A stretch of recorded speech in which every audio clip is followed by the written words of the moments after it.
강한의회 일하는 의회 만들겠습니다. 소통과 협치 정치로 도민에게 사랑받는 당당한 의회를 만들겠습니다.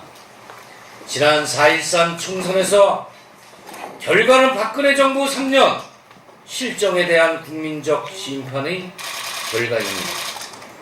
국정원 대선 불법 사건, 세월호 특별법 처리 문제, 국정교과서 발행 문제, 카카오톡 국정원 도청 추진권, 위안부 성노예 문제의 굴욕적 보상 등 대형 사건들이 우리 민주주의를 끊임없이 위협해왔습니다. 그렇습니다. 국민은 이러한 새누리당과 박근혜 정부의 실정을 심판하였습니다. 정말 신의 한 수였습니다. 그러나 더불어민주당이 마냥 총선 승리의 기쁨을 누리고만 있을 수는 없습니다. 박근혜 정부의 폭포에 맞서 국민들이 민주주의를 지키기 위해 거리에서 투쟁하는 동안 우리는 무엇을 했는지 자문하지 않을 수 없습니다. 저는 인간이 동물과 다른 점을 말하라면 인간은 성찰을 할 수 있다라는 점을 꼽겠습니다.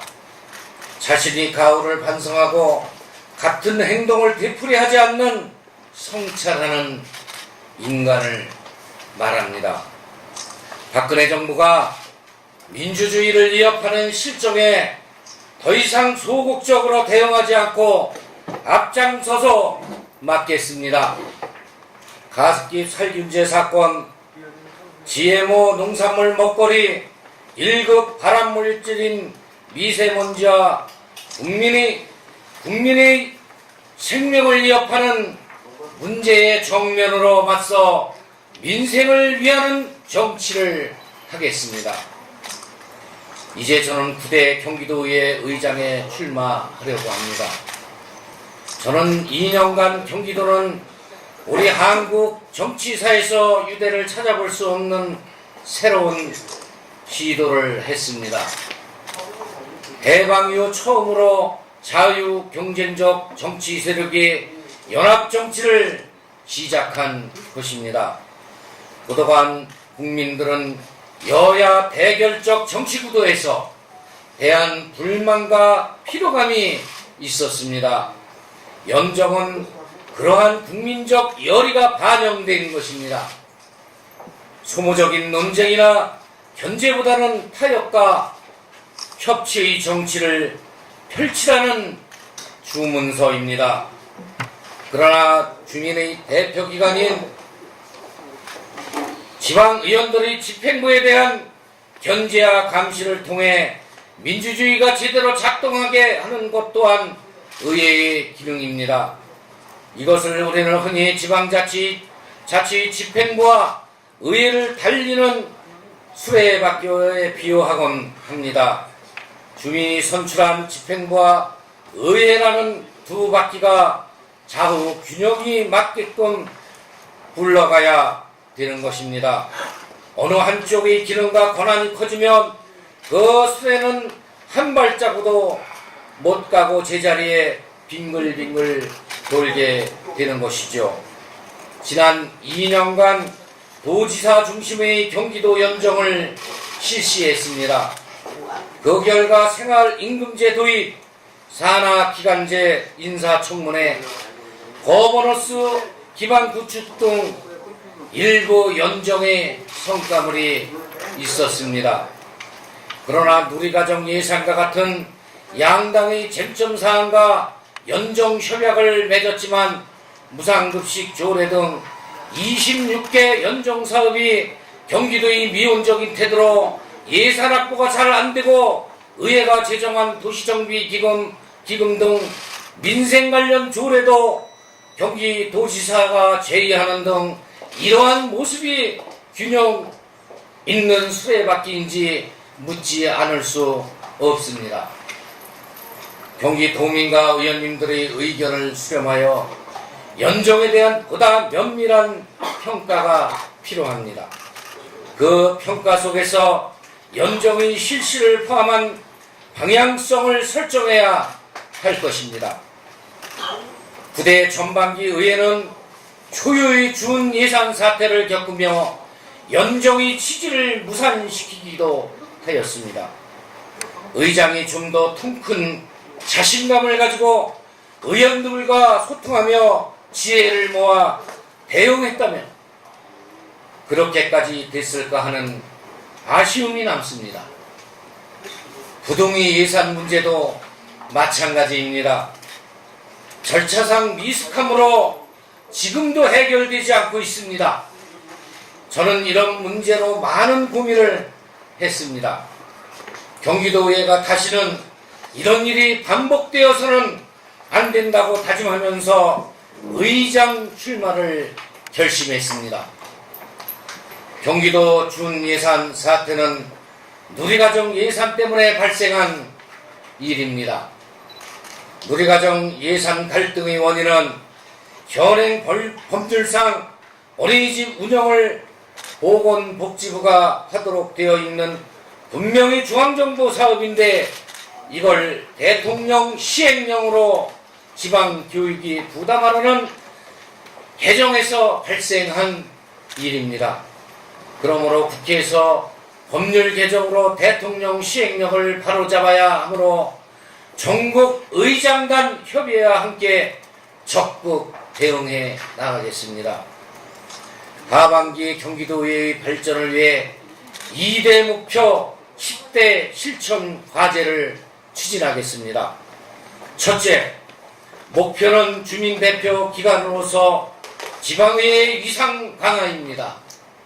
경기도의회는 연정이라는 시대적 과제를 비켜갈 수 없다면 도민을 위한 연정이 되도록 내실 있게 추진하는 한편 의회 본연의 기능 수행은 물론 도민을 위한 최상의 의회 시스템을 구축해야 합니다. 1. 경기도 의회 사무처를 서울시의회 수준으로 개편하겠습니다. 두 번째, 의정활동에 필수적인 의원 사무 공간을 확보하겠습니다. 두 번째 목표는 지방의회 의정활동은 곧 주민의 삶의 지대 영향을 미칩니다. 의원들이 의원 역량 강화를 위해 인적 물적 지원을 확대 강화해 나가겠습니다. 그 대표적인 것은 자료로 제출했습니다마는 세 번째, 의원 입법 예산 정책을 강화해 나가겠습니다. 네 번째로 여론조사 및 빅데이터를 활용하여 도정 모니터링제를 도입하겠습니다. 무상급식, 누리과정, 소각장 등 주요 이슈나 민원이 발생 시에 공론조사를 도입하여 주민 갈등과 민원을 해결하겠습니다. 공론조사 도입하겠습니다. 여섯째, 일하는 의회의 핵심 사업인 의원 연구 용역비를 증액하겠습니다. 일곱 번째, 의정활동 보고서를 지원 예산을 수립하겠습니다.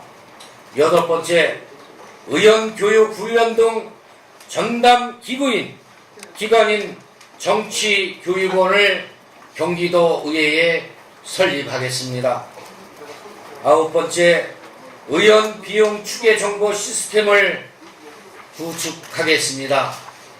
그야말로 의안을 하나 낼 적마다 소요 비용이 얼마가 드는지 그것을 시스템화 시키겠다는 겁니다. 열 번째, 전국 의장단 협의회 TF팀을 구성하여 국회 입법을 적극 추진하겠습니다. 그 내용은 지방자치단체 조례 재정권을 확대하는 것. 두 번째는 의회 사무 직원 인사권을 독립하는 것. 직렬, 신설가, 사무처장을 비롯한 사무 직원들이 임명권을 의장의 행사로 인사권 독립을 추진하는 것입니다. 세 번째는 지방의원 보좌관제 추진입니다. 제가 5월 23일 헌법소원을 제기했던 것입니다. 다음은 지방의원 후원의 제도 도입입니다. 저는 기초의원 8년을 경험하고 이제 경기도의원 7년차로 불뿌리 민주주의 지방의원 15년의 경험을 가지고 있습니다. 지방자치의 소중함과 그 한계를 직접 겪어왔습니다. 경기도의 의장은 집행부를 견제하고 여야를 아우려야 하는 중요한 자리입니다. 리더십과 추진력을 갖춘 제가 그 역할을 가장 잘 할 수 있다고 감히 자부하고 싶습니다. 경기도의 더불어민주당 의원들은 하나로 만들고 여야 간 타협과 집행부 협조를 잘 이끌어 내겠습니다. 만일 연합 정치라는 시대적 요구에 비켜갈 수 없다면 연정의 방향을 도민의 삶에 이득이 되는 연정, 우리 가치와 철학이 반영되는 연정, 집행부와 대등한 연정이 되도록 하겠습니다.